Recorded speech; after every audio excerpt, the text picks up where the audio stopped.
Mr. Goldfinger, please tell me about your journey. My journey started off as an African-born Indian, basically. Where were you born in Africa? I was born in Tanzania, a place called Tanganyika. Tanganyika. Yeah, Okay. Tanganyika. So when did you get here? When did you come? We came here in 1971. It was very cold. All right. Yeah, it was very, very cold. And when we first set off, my dad, he'd obviously just got wind of the certain trouble that could be occurring in Central Africa, Burundi, Rwanda and all that. So Dad just managed to get us out there before any of that started. So he was quite affair with certain things that were going on. So we managed that 7-day journey right across the ocean. No, water. Oh. By the ship. I've never seen anything so horrific in all my life. And I do remember going back once to India from Africa as a child, but that particular journey was sort of forever, you know. What was horrific about it? Well, it was horrific because it was like 30-foot waves. I've never been in a boat like that before. And, you know, at the age of 6.5, 7, you don't really realise that that is the ocean and that's what we're in. So that was a very, very difficult journey. I do remember the most beautiful sight in my life, just coming out of our driveway as the doors shut. Our guy who used to look after us, Rajabu, bidding him good day and goodbye forever. Got down to the coach station, and the coach station at that time wasn't a solid brick built place you can imagine, but it was still sand. And I remember the actual coach being stuck and the red sand, it getting stuck in the red sand. So it's just those lasting little memories of Africa, just amazing. So you've always been an artist with an eye like that, remembering the red sand, right? So you haven't. Yeah. I mean, I think those kind of things can actually mould an individual, can't they? Your circumstances. Yeah. It was. I think it was January 1971. I've got a stamp somewhere in the passport. And we did that, and it was an amazing feeling, you know. It's like, here we are, you know. And my dad, you know, he really respected the motherland, you know, and the whole understanding with the Queen and all the rest of it. So, like, here we are, we've got a right to be here. We were sent here. British subjects. Yeah. Well, you know, I wrote in years to come. I wrote a song called Countryman, which was dedicated to my father, and that was in a band that I joined called Fundamental, but we'll get to that later on. When we first came, I do remember coming out of the station, and I tell you, it was dark and it was cold, and I've never experienced that cold. Even in Africa, it can get cold on a night, but I never experienced that. We came to West Yorkshire. That was yet another refugee journey, because I didn't know where I was going. And I tell you, I've lived in Africa and India and went through some crazy terrain in cars, but this was the first time I didn't realise what was going on. As I hit this road, the road started going right the way down to the bottom. From the top of the street, we lived at number 6. Yeah, so from the top of the street, went straight down. As I came out, I heard dogs barking, and it was quite dark, and Dad just quickly ushered us into the house. Got into the house, and I looked at the house. Mate, we came from the lush valleys of Africa and the greatness of India to a cave. We lived in a back-to-back house, and it was a cave, honestly. It was wet in the cellar. Yeah, I felt horrible. Where on earth have I come from? At 6.5, you were 7. Yeah, 7. You were conscious of your surroundings. Yeah, of course I was, because the change, the dramatic change. In Africa, when you slept under a star-filled sky. Okay, and when you woke up, you seen fruit on the floor. That's my memory of Africa. It was an amazing memory. So now here I am in this situation. I went down to the cellar, and it was sort of like wet, damp down here, thinking, whoa, where are we here? So it took a little bit of time to come to terms with all of that. Okay, but then when I woke the next morning, thought, where are we now? And then, I mean, it's like anything. We learn to survive, don't we? And that's what we had to do. And I think anybody coming out of anywhere, you know, you have to be able to, in order to survive, you've got to have that kind of understanding. So yeah, that was my first feeling of a cobbled street. Is amazing. And I actually realised the difference between me and other people was my dad had taken us to the market one day, And you know, you buy cheaper fruit and veg and all that. We're vegetarians, so we used to go to the market to buy these things. My dad took us there, and I actually got physically assaulted by the National Front in the toilets. This was in the 70s. This was in the late 70s. All right. And I never realised when people were actually Sikh hiling and doing all those crazy hand gestures, what on earth that was actually about. Okay, so once I'd realised, and sort of like my dad dragged me out of these loos, from the market and helped me set me up, and I realised, oh my God, in actual fact there is a difference. And that's what I realised. I thought, oh, I'm Asian. I've got a different understanding here. And I thought we were all one in the eyes of God. Yeah, I grew up and I realised, I thought, oh, actually, if I'm going to stay in this country, I've got to be really strong. I have to have a really positive understanding about what I want to achieve. And then I need to now realise, I mean, there are lots of things there at the age of, you know, between 8 and 9 when this was all going on for me. But it made me sort of realise a lot quicker what I want to do and how I want to achieve these things. So we got into this whole music thing as well then, and my father, he used to drag me to the temple. Now I didn't really understand what this was all about, because you've got to remember, coming from Africa, still knew a little bit of Swahili, then went to the Punjab for a year and a half, so I've still got that, and then from there, refugee from there, went to India, out of there, straight into up north. and then up north. So I've had a lot of statuses there, so I'm trying to still establish ourselves as what we really are, what I actually am. I know I'm Asian now, I know I'm Indian, and I know I'm different. And then now what I need to do is actually establish myself on what I need to do to move forward. So like I said, those things didn't just happen at the age of 8, and I mean there's lots and lots of development stuff that I had to do. But Dad used to take us to the temple, to the Sikh temple, and I didn't quite get what they were doing. Didn't really know the whole language as such, because what Sikhs do is that they recite the holy book, the Granth Sahib, they recite the Adi Granth Sahib in rag, which is a tone of music, and then it's set to a rhythmic pattern. Well, I was there. As soon as I heard that rhythmic pattern, I went, wow, that's amazing. So that is where it started? Yeah. In the temple? In the temple. Okay. Yeah, we're temple musicians. That's what I started. And that was it. So then from there on, I wanted to learn that instrument. But so was it the tabla? It was a tabla. Yeah. Took me down, and I remember going to East London, East Ham, and my grandfather taking me to this shop, and then we bought this instrument. Well, okay, you've got an instrument. Well, and then we carried it in this crazy box. It's probably bigger than me, okay? In this massive box on Intercity 125, and everybody's looking. I wonder what he's got in there.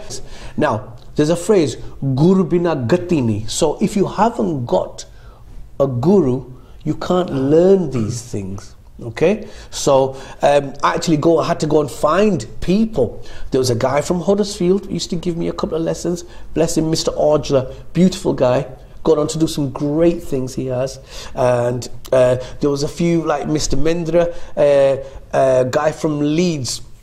And it just lovely people, very learned people. They didn't run classes as such. You had to go and attain that from them, and to say if you were sort of worthy. You shadowed them, kind of. Yeah, if you were worthy of that, and you know, and they wouldn't charge you. Is that how it works? Oh yeah. Okay. Because this is based on talent. Well, it's based on talent, and it's if you're going to abuse that art. And he said it's 45, so clicked it on the 45. Put it on, it was a 12-inch, and I heard it. And you know what? That was one of the greatest revelations. It was Dennis Brown. Dennis Brown, the reggae artist. Yeah, Dennis Brown, the reggae artist. And it was money in my pocket and I just can't get no love. Yeah, I'll never forget that, okay? And that for me was like, wow, it's like, you know, people listen to that kind of stuff, and when they listen to Indian classical music, they get mind expansion in that way. I'd done all this Indian stuff, Asian stuff, and then I went to this reggae thing. I thought, whoa, this is amazing. It's amazing. It's so, not simple, but it's just so rootsy, if I can use that phrase. It was a very rootsy thing, and it didn't require all of the stuff that I was learning and all. Out of that, the craziest thing is that out of like the whole reggae thing, I got into ska. You know, got into that. Out of ska, it led into like almost the pre-punk era, like the Ramones and all these other, and then the Pistols and all that. So here's this Sikh guy. Yeah, here's this Sikh guy who's supposed to be dressed in his fines, okay, and sitting cross-legged and playing tablet and singing devotional. Yeah, his mind has expanded to all these other things. But I never gave this up. I never gave this up. Was that why? Why? When do you become professional? That's a very good question. I suppose when people start paying you professional rates, is that when you become professional? I suppose so. So you were about... Yeah, well, it was, I mean, like I said, I never gave up my family responsibilities, so I still maintained my life. I still maintained my responsibilities, still, still had my mother around me like that, my family, I nurtured my family to grow, and then I thought, you know what? Everybody's had their time. This is about me now. And then I went out and I looked for it. With the grace of God, I found it. It was just there. And it was here. It was in my hands. I didn't have to go far. It was just here. Like there, like that. Like when you did your first professional gig. So that's what cemented it for you, that I am. Yeah, I aligned myself with some great people. People who had the same understanding of me. And suddenly, as soon as that went like that, click, I thought, yeah, that's it. That's it. So the first revelation, when I went down to London and I started to work for a record company, I didn't know that I could actually make it as a player myself as well. I was just going to do some admin and A&R stuff. Until these guys said to me, we know you play, our guy can't turn up tomorrow. Can you play? I went, well, I can play. I went, what? I'll play, what time do you want me there? He said, be there for 3 o'clock sound check. I've never been to a sound check like that before. When I got there, I kid you not, the greatest thing for me, and if you want me to mention names, I'm just going to do so right now. Go ahead. Yeah. Right now, that day, when I went on stage, I seen a whole place, and this was a place called the Astoria. So anyway, tuned up, they had a space for me, tuned up, right, you're playing on Ford's tunes. I went, right, that's fine. That day, some of these people that you won't know, but some you will, okay? I'll mention just the people that you don't know first. A drummer called Keith LeBlanc, one of the greatest drummers from the Sugar Hill Gang. Okay. Okay. Doug Wimbush, also from the then Sugar Hill Gang, Grandmaster Flash. Okay. He then went on and developed this thing called Living Colour. Yeah, right, yeah. The only black rock band in the world. He was playing bass that night. Okay. Ron Wood was on stage that day. Ronnie Wood from the Rolling Stones. Yeah. Right? Okay. Ronnie Wood. Okay. We had Kat, the singer from Prince. Okay. She was there. A guy called Tim Simonon from Bomb the Bass. Wow. Who I then went and did their album with. Okay. After we'd sort of had this meeting. So there was like, that's just to mention a few. Okay, there were more celebrities there, and it was just an amazing night. I had some great other bass players, some other players, and I was in that fold the second night I've been in London. That was the start of your career. Yeah, effectively. Out of nowhere, it's like God went like that. Not quite like Maradona. I just placed me there like that. I thought, whoa, right place, right time. Is that me? Is that me right now? And I only gave one person my telephone number, and this was this guy called Tim Simonon, and he phoned me the next day, and he said, come and play on my album. So that's where it started. But prior to that, there was lots and lots of other things that I was working on. I was working on a band called Trans Global Underground that I'd signed to Nation Records, and I also played tabla on their track. That was the number 17 in the charts. All great.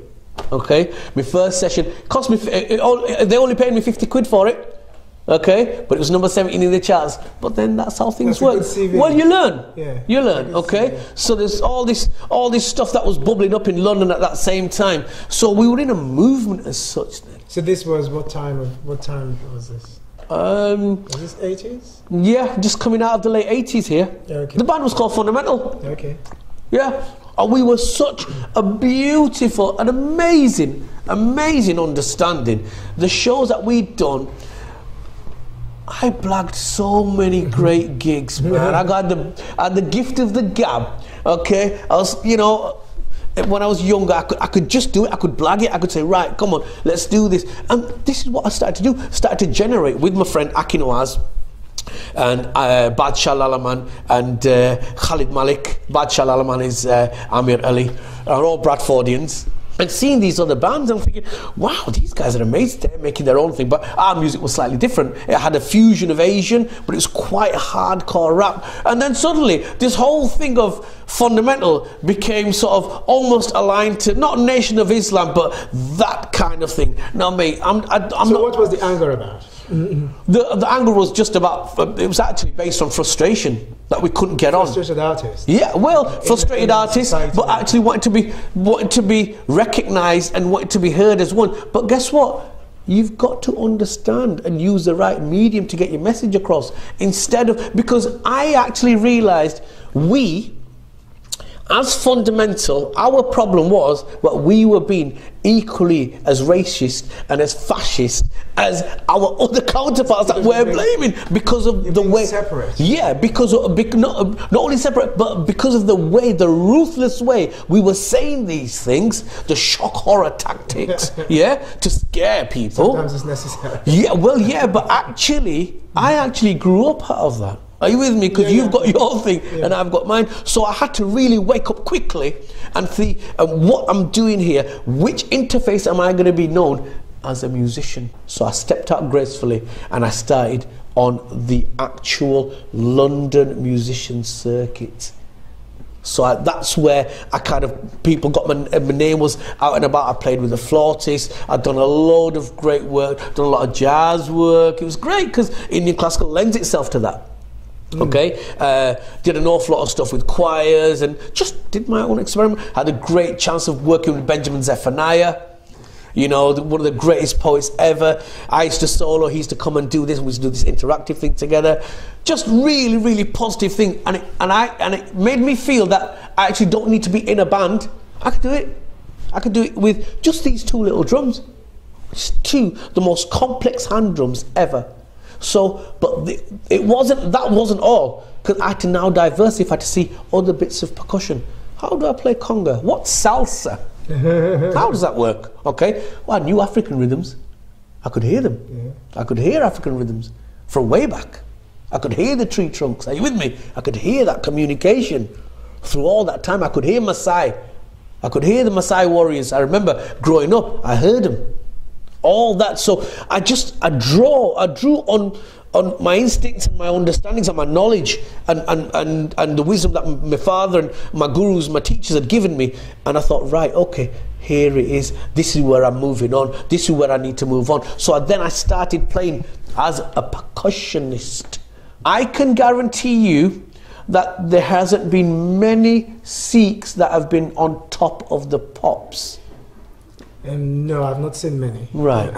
So I will be maybe 1 out of 3 turban Sikhs that have gone onto the top of the pops and delivered their essence. It seemed like a really great thing, this. I thought, here we go, it's almost going to be like a semi-classical recital on top of the pops. This is going to be fabulous. But it was a rock song that, you know, it was a pop song that I recorded on. So I had these amazing visions, okay, of me sat cross-legged with my instrument there. I'd have the other musicians around me and the singer, okay. I'm going to tell you who it was. It was Naomi Campbell. This is going to be really good. And he went, no, Naomi won't be sat there. I said, what do you mean? Oh, you'll be sat there, and then you've got 2 dancers around you, and then you've got Naomi singing the song. And I thought, you know what, mate? This sounds like Rug Rage you want to put me on. Yeah? What do you want me to do? And he went, well, you know, that's what we're expecting. I thought, here's my chance. Here's my chance of being on top of the pops. Am I going to sell this out? I had a think, and I thought, mate, if you want Aladdin, you better call him, because I'm not turning up. Yeah, and I put the phone down. I did, I'm telling you. I put the phone down, I thought, it doesn't matter, because I think this thing easy. I don't think anything's easy. No. I really don't. I don't believe anything is easy. You have to work at it. You have to work at it. And once, you know, if you know, then you know. Nobody can tell you. You know your part. Yeah, with the grace of God. Yeah, you know I know how my instrument fits in a 4/4 beat. I know how to play that. I can deal with that. Okay, and it was just those kind of fairly groove-based licks and chops that I learned that has got me to this level here now. And I continued practicing, and I continued doing it, and I continued expanding. You know, yeah. Yeah, it does. It works. It works together. It works. It works. It works. It works. I love the sounds. I just love sound. I get off on doors slamming. In India, when people are shutting doors in taxis in India, and I hear the hustle and bustle, I get off on a night when we were travelling from Islamabad to Lahore one night. I was getting off on the fact that, you know, these mad chains they have on the vehicles that go like this. I used to get off on that.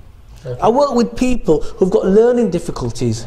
So for me, it's not an experiment, okay, it's a reality. So what we're looking at is not necessarily, what I'm looking at is tonal vibrations, okay, which is the first thing based on resonance. Our understanding, the way I'm speaking now, I'm resonating in this room. This is about resonance. It's about musical vibrations. Now, if I can help you hold a mallet, and me and you can go and strike this gong, gong, okay?